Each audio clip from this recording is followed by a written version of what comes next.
और अब बात आज की सबसे बड़ी खबर की। बीजेपी के पूर्व मुख्यमंत्री रमन सिंह के विधानसभा क्षेत्र राजनांद गांव में आज राहुल गांधी ने विशाल रैली को संबोधित किया, जहां उन्होंने पीएम मोदी से लेकर बीजेपी पर गिन गिन कर वार किए। अडानी से लेकर महंगाई, बेरोजगारी और भ्रष्टाचार पर जमकर हमला बोला। वहीं अडानी को लेकर राहुल ने मोदी को फिर फंसा दिया है। तो क्या कह गए राहुल गांधी, देखते हैं इस रिपोर्ट में। राहुल गांधी के छत्तीसगढ़ दौरे का आज दूसरा दिन था। राजनांद गांव और करबदा में राहुल ने बड़ी रैलियां की। आज रैली से पहले राहुल गांधी सुबह सुबह खेतों में पहुंच गए, जहां वो किसानों के साथ धान काटते नजर आए। उनके साथ CM Bhupesh Baghel, deputy CM TS Deo Singh भी मौजूद थे।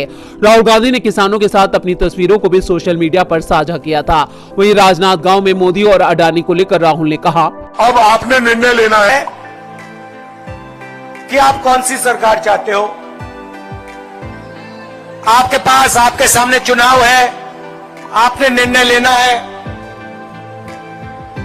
कमल का बटन दबाओगे, अडानी जी की सरकार बनेगी, खदान चली जाएगी, सही दाम नहीं मिलेगा, एयरपोर्ट, पोर्ट सब उठा के ले जाएंगे, आपकी जमीन छीन के ले जाएंगे। या फिर कांग्रेस पार्टी का बटन दबाओ, और जैसे ही आपने बटन दबाया वैसे ही किसानों का, मजदूरों का, छोटे व्यापारियों का काम शुरू हो जाएगा। छत्तीसगढ़ में राहुल गांधी की मौजूदगी ने बीजेपी का खेल खत्म कर दिया है। आपको बता दें कि पहले चरण के लिए 7 नवंबर को वोट डाले जाएंगे। पहले चरण में 20 सीटों पर मतदान होगा। वहीं छत्तीसगढ़ के चुनाव प्रचार के मैदान में उतरे राहुल गांधी खूब वाहवाही बटोर रहे हैं। आज राजनांद गांव और करबदा में राहुल ने हल्ला बोल किया। राजनांद गांव में कांग्रेस ने गिरीश देवगन को प्रत्याशी बनाया है। इसके अलावा जिले में 4 विधानसभा सीटें हैं। वहीं करबदा जिले में 2 विधानसभा सीटें हैं। राजनांद गांव विधानसभा सीट पूर्व मुख्यमंत्री और बीजेपी के राष्ट्रीय उपाध्यक्ष डॉक्टर रमन सिंह का निर्वाचन क्षेत्र होने की वजह से हाई प्रोफाइल सीट है, जहां कांग्रेस ने सेंध लगाने की तैयारी कर ली है। राहुल के वार से बीजेपी परेशान है तो एमपी में भी बीजेपी परेशान है। कोई अधिकारी कमल का ध्यान नहीं रखे तो उसे छोड़ना नहीं। शिवराज जी, आप भी मैसेज कर दो कि किसी को नहीं बचा पाओगे। आप अंदाजा लगाइए ये सड़क छाप भाषा किसकी हो सकती है। शासन के अधिकारियों को ऐसी खुली धमकी कौन दे सकता है। और सबसे बड़ा सवाल कि क्या चुनाव जीतने का इतना बड़ा डर है कि इस स्तर तक गिरना पड़ रहा है। तो किसने कहा और क्यों किया इस भाषा का इस्तेमाल, आइए देखते हैं इस रिपोर्ट में। मध्य प्रदेश में विधानसभा चुनाव होने जा रहे हैं। ज्यादातर सर्वे भाजपा की हार पर मोहर लगा चुके हैं। अब हालात ये हो गए कि भाजपा जीत के लिए साम दाम दंड भेद तक पर उतारू है। मुख्यमंत्री शिवराज सिंह चौहान ने पहले वोट खरीदने के लिए तमाम लोक लुभावनी घोषणाएं कर दी। उससे भी काम नहीं चला तो सांसद मंत्रियों को विधानसभा के रण में उतार दिया। सारे हथकंडे फेल होते देख अब केंद्रीय गृह मंत्री अमित शाह ने अपने अंदाज में डैमेज कंट्रोल की कवायद शुरू कर दी है। नाराज नेताओं को मनाने का जिम्मा उन्होंने अपने हाथ में ले लिया है। लेकिन भोपाल में बैठक के दौरान अमित शाह नाराज नेताओं को मनाने की जगह अधिकारियों पर रोब दिखाते नजर आए। उन्होंने कहा कि यदि कोई अधिकारी कमल का ध्यान नहीं रखे, नुकसान पहुंचाए तो उसकी तुरंत शिकायत आयोग को करो, छोड़ना नहीं। शाह इतने पर भी नहीं रुके, बल्कि उन्होंने मुख्यमंत्री शिवराज सिंह चौहान की ओर देखकर कहा कि आप भी मैसेज कर दो कि किसी को बचा नहीं पाओगे। आपको बता दें कि शाह 3 दिन मध्य प्रदेश रहकर 230 सीटों का फीडबैक ले रहे हैं। शायद पहले ही दिन महाकौशल के फीडबैक से वो इतने डिस्टर्ब हो गए कि उन्हें अधिकारियों के लिए ऐसे शब्द बोलने पड़े। अमित शाह का ये डर उनकी हार को बयां कर रहा है। तो तेलंगाना में भी केसीआर पर हार का खतरा मंडरा रहा है। आज तेलंगाना पहुंचे कांग्रेस अध्यक्ष मल्लिकार्जुन खड़गे ने विशाल रैली को संबोधित किया, जो उन्होंने कांग्रेस की 6 गारंटियों को लेकर बड़ा ऐलान किया है। तेलंगाना में विधानसभा चुनाव के लिए प्रचार तेज हो चुका है। एक तरफ दक्षिण भारत के राज्य कर्नाटक में हाल ही में मिली जबरदस्त जीत के बाद कांग्रेस के हौसले बुलंद हैं, तो वहीं दूसरी तरफ हाल ही में जो सर्वे आए हैं उसमें तेलंगाना में कांग्रेस की सरकार बनते दिख रही है। इस बीच कांग्रेस की विजय भेरी यात्रा में कांग्रेस अध्यक्ष मल्लिकार्जुन खड़गे पहुंचे और बीजेपी पर जोरदार हमला बोलते हुए खड़गे ने कहा कि ये यूपीए गवर्नमेंट में नए नए योजनाएं लाए, मनरेगा लाए, कंपल्सरी एजुकेशन लाए, फूड सिक्योरिटी लाए, हेल्थ मिशन लाए, ये सब काम हमने किया। और ये लोग हमारे खिलाफ क्या बोल सकते हैं? सिर्फ यही बोल सकते हैं कांग्रेस ने सत्ता। अरे तुम्हारी गवर्नमेंट ही नहीं थी, 70 साल में क्या किया बोल के कौन बोल रहा है? 60 साल वाला बोल रहा है। हाँ, तुम्हारी पैदा भी नहीं हुए थे आजादी के पहले। क्या आजादी तुम लोग लाए? क्या तुम्हारे रिश्तेदार लाए? क्या बीजेपी लाई? क्या आपकी बीआरएस लाई? खड़गे ने 6 गारंटी का जिक्र करते हुए कहा कि कांग्रेस पार्टी आपको 6 गारंटी दे रही है। कितना? 6 गारंटी। और 6 गारंटी में आप सभी को मालूम है, सबसे हाईवेमन सबको ठीक ढंग से मिलेगा वो महालक्ष्मी 2500 रुपए हर महीना हमारे महिलाओं को मिलेगा। 500 रुपए गैस सिलेंडर मिलेगा। ये भी हमारी सरकार आने के बाद इसको जल्दी लागू करेंगे। एक तरफ प्रदेश में जहां 30 नवंबर को वोटिंग होगी तो वहीं दूसरी तरफ कांग्रेस की मजबूती ने सीएम केसीआर को परेशानी में डाल दिया है। खड़गे ने कांग्रेस की सरकार बनने का दावा किया है। इधर एमपी में बीजेपी ने सिंधिया के दावे को खारिज कर दिया है। मध्य प्रदेश विधानसभा चुनाव में सिंधिया को लेकर चल रहे तमाम कयासों पर विराम लग गया। सिंधिया समर्थक दावा कर रहे थे कि सरकार बनने पर वो सीएम पद के दावेदार हो सकते हैं, लेकिन बीजेपी ने इन कयासों की हवा निकाल दी है और सिंधिया को जोरदार झटका दिया है। मध्य प्रदेश में विधानसभा चुनाव के लिए बीजेपी की फाइनल सूची सामने आ चुकी है।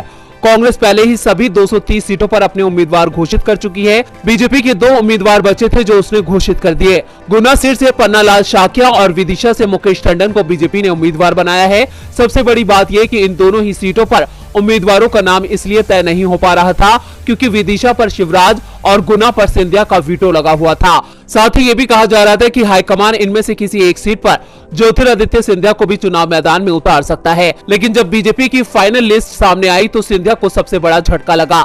सिंधिया समर्थकों की उम्मीदें भी टूट गई। बीजेपी ने सिंधिया का पत्ता साफ कर दिया है।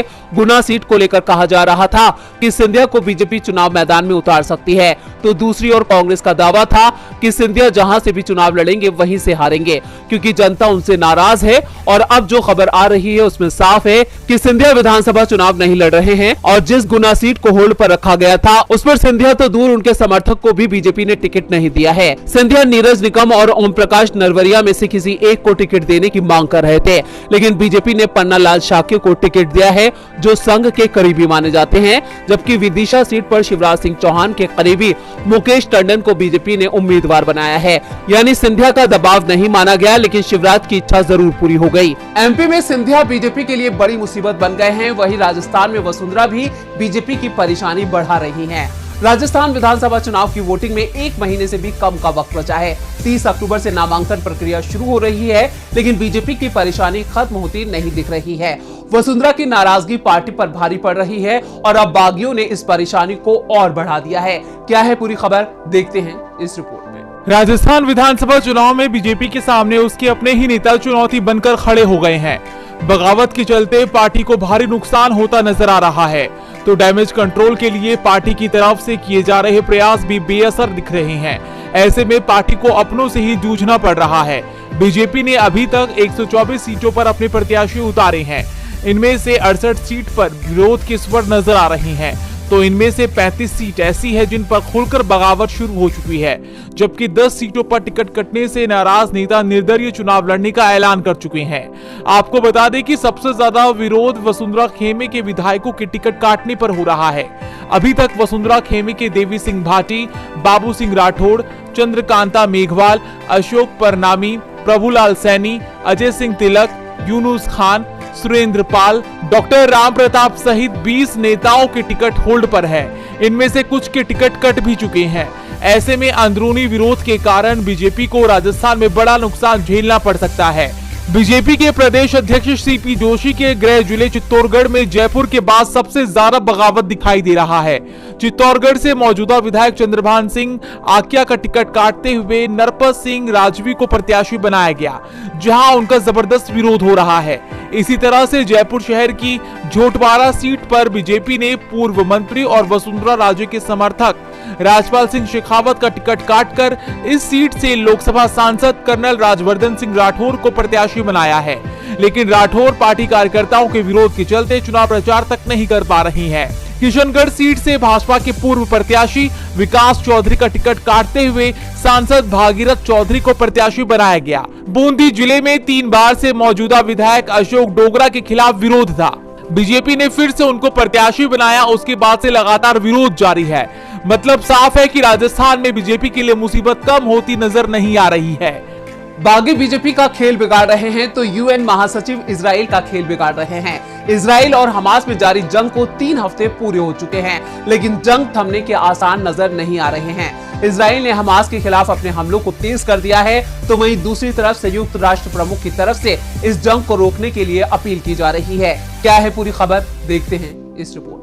इजराइल हमास युद्ध का आज 23वां दिन है। एक तरफ इजराइल और फिलिस्तीन के बीच चल रही लड़ाई को रोकने की कोशिशें तेज हो गई हैं, तो वहीं दूसरी तरफ यूएन में युद्ध विराम को लेकर प्रस्ताव पेश किया है, जिसमें संघर्ष पर तत्काल रोक लगाने की मांग की गई थी। इस प्रस्ताव के पक्ष में 120 देशों ने वोट किया, जबकि 14 देशों ने इसके खिलाफ वोटिंग की है। इसी कड़ी में एक बार फिर से संयुक्त राष्ट्र प्रमुख एंटोनियो गुटेरेस ने सोशल मीडिया एक्स पर युद्ध विराम की अपील को दोहराया है। उन्होंने कहा कि हमारी आंखों के सामने एक मानवीय आपदा सामने आ रही है। मैं बंधकों की बिना शर्त रिहाई और गजा में लोगों की मानवीय जरूरतों के अनुरूप राहत वितरण के साथ तत्काल युद्ध विराम के लिए अपनी अपील को दोहराता हूं। गौरतलब है कि संयुक्त राष्ट्र प्रमुख की तरफ से लगातार इस युद्ध को रोकने की अपील की जा रही है, तो वहीं इजरायली पीएम बेंजामिन नेतन्याहू ने साफ कर दिया है कि हमास के खिलाफ जारी ये युद्ध लंबा और कठिन होगा। हमास ने मांग करते हुए कहा कि इजराइल सभी फिलिस्तीनी कैदियों को रिहा करे और बदले में वो बंधक बनाए गए सभी इजरायली नागरिकों को रिहा कर देगा। आपको बता दें कि इजराइल के हमले से गजा में तबाही मची हुई है। इस जंग में अब तक 8000 से ज्यादा लोगों की जान जा चुकी है। 7 अक्टूबर से शुरू हुई ये जंग कब खत्म होगी ये कहना मुश्किल लग रहा है। और बुलेटिन के आखिर में बात महुआ के वार की। टीएमसी के तेज तरार नेता और सांसद महुआ मोइत्रा और बीजेपी के बीच विवाद और तूल पकड़ता जा रहा है। बीजेपी सांसद निशिकांत दुबे और महुआ के बीच चल रहे टकराव में अब इन दोनों नेताओं की अदावत पे एक और केंद्रीय मंत्री की एंट्री हो चुकी है। मोदी के मंत्री ने महुआ को राष्ट्रीय सुरक्षा को लेकर घेरा था, जिस पर महुआ ने करारा जवाब दिया है। तो क्या कहा है महुआ ने, देखते हैं ये रिपोर्ट। लोकसभा में पैसे लेकर सवाल पूछने के मामले में बीजेपी नेताओं और टीएमसी सांसद महुआ मोइत्रा के बीच विवाद और जुबानी जंग जारी है। इस बीच तृणमूल कांग्रेस की सांसद महुआ मोइत्रा ने केंद्रीय मंत्री निशिकांत दुबे के लगाए गए आरोपों को खारिज कर दिया है। महुआ मोइत्रा ने कहा कि बीजेपी के पास अपने आरोपों को साबित करने के लिए कोई सबूत नहीं है। सोशल मीडिया प्लेटफॉर्म एक्स पर महुआ मोइत्रा ने लिखा, पहले बीजेपी ने कहा कैश फॉर क्वेश्चन, ये विफल हो गया क्योंकि फर्जी आरोप को साबित करने के लिए कोई सबूत नहीं था। अब ये राष्ट्रीय सुरक्षा है, असली क्वेश्चन आंसर पोर्टल का नहीं, जिस तक प्रत्येक एमपी टीम के 10 लोग प्रतिदिन पहुंचते हैं। इस तरह से संदिग्ध एफपीआई के स्वामित्व वाले अडानी को हमारे बंदरगाहों और हवाई अड्डों को खरीदने के लिए एमएचए की मंजूरी मिल जाती है। महुआ मोइत्रा का ये बयान अनुराग ठाकुर के टीएमसी सांसद पर दिए बयान के बाद सामने आया है। केंद्रीय मंत्री अनुराग ठाकुर ने कहा था कि ये राष्ट्रीय सुरक्षा का मामला है और इसकी जांच और उचित कार्रवाई जल्द की जानी चाहिए। टीएमसी सांसद को बीजेपी सांसद निशिकांत दुबे की दायर शिकायत से जुड़े मामले में 2 नवंबर को एथिक्स कमेटी के सामने पेश होने के लिए कहा गया है। हालांकि इससे पहले महुआ मोइत्रा ने 5 नवंबर तक का वक्त मांगा था। आपको बता दें कि निशिकांत दुबे और महुआ मोइत्रा के बीच टकराव तब शुरू हुआ जब बीजेपी नेता ने लोकसभा अध्यक्ष ओम बिरला को पत्र लिखकर महुआ मोइत्रा के खिलाफ पैसे के बदले सवाल करने के आरोप लगाए। इसके साथ ही निशिकांत दुबे ने एक पोस्ट में कहा कि किसी दूसरे व्यक्ति के साथ संसदीय पोर्टल लॉगिंग साझा करना सरकारी निकाय एनआईसी के साथ करार का उल्लंघन है और ये सुरक्षा जोखिम है।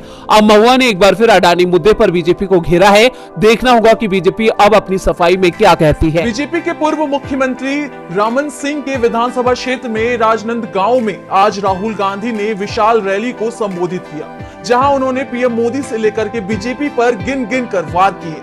अदानी से लेकर महंगाई, बेरोजगारी और भ्रष्टाचार पर जमकर हमला बोला। वहीं अदानी को लेकर राहुल ने मोदी को फिर से फंसा दिया है। तो क्या कहा है राहुल गांधी ने, देखते हैं इस रिपोर्ट में।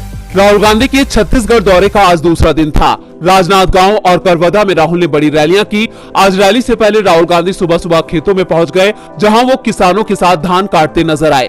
उनके साथ CM Bhupesh Baghel, deputy CM TS Deo Singh भी मौजूद थे। राहुल गांधी ने किसानों के साथ अपनी तस्वीरों को भी सोशल मीडिया पर साझा किया था।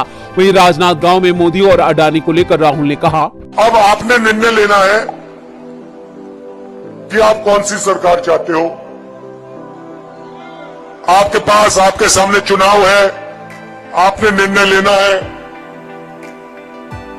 कमल का बटन दबाओगे अडानी जी की सरकार बनेगी, खदान चली जाएगी, सही दाम नहीं मिलेगा, एयरपोर्ट पोर्ट सब उठा के ले जाएंगे, आपकी जमीन छीन के ले जाएंगे, या फिर कांग्रेस पार्टी का बटन दबाओ और जैसे ही आपने बटन दबाया वैसे ही किसानों का, मजदूरों का, छोटे व्यापारियों का काम शुरू हो जाएगा।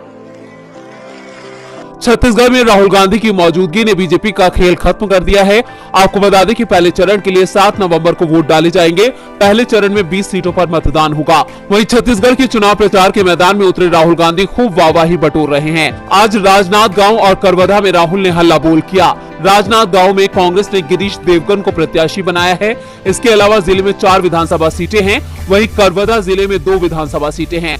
राजनांदगांव विधानसभा सीट पूर्व मुख्यमंत्री और बीजेपी के राष्ट्रीय उपाध्यक्ष डॉक्टर रमन सिंह का निर्वाचन क्षेत्र होने की वजह से हाई प्रोफाइल सीट है, जहां कांग्रेस ने सेंध लगाने की तैयारी कर ली है।